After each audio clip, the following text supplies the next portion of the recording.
Between July 30th and 31st, 2026, tens of thousands of migrants, Spanish authorities say about 72,000, crossed from Morocco into Ceuta, Spain's autonomous city in North Africa. Most arrived by swimming or using makeshift flotation devices. More than 80 people died. The scale and speed were unprecedented compared with previous surges, e.g., 12,000 in 2021. The influx overwhelmed the small city, population around 84,000. Local infrastructure and reception centers were flooded.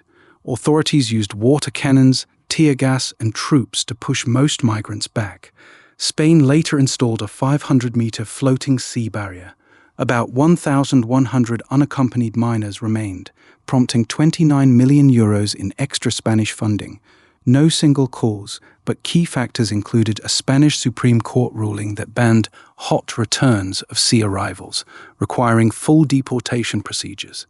Rapid spread of social media rumors that reaching Ceuta meant no deportation, and Spain's relatively liberal migration policies under Prime Minister Pedro Sánchez, including a large regularization program that attracted over 1 million applications earlier in 2026.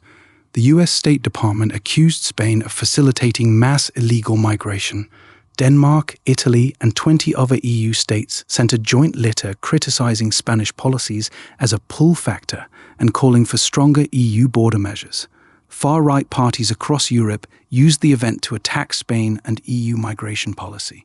Prime Minister Sánchez visited Ceuta, called the surge a violation of Spanish sovereignty, and blamed smugglers and misinformation about the court ruling.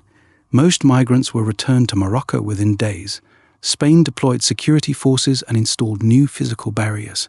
The crisis was the first major real-world test of the EU's recently agreed Pact on Migration and Asylum. Several countries, Italy, France, Portugal, responded with unilateral Schengen border controls, rather than relying on the Pact's shared mechanisms, suggesting limited trust in the new system. An emergency EU meeting on August 4th discussed better early warning systems and social media monitoring. EU Migration Chief Magnus Brunner stressed solidarity with Spain and noted that overall irregular crossings into the EU were down 40% in the first 5 months of 2026. Dramatic images, however, overshadowed the positive statistics. Experts view the episode as a temporary breach rather than a systemic failure. Spain's rapid restoration of control showed the system can still function, but the event highlighted remaining gaps in border management, the power of social media misinformation, and the persistent political sensitivity of migration across Europe.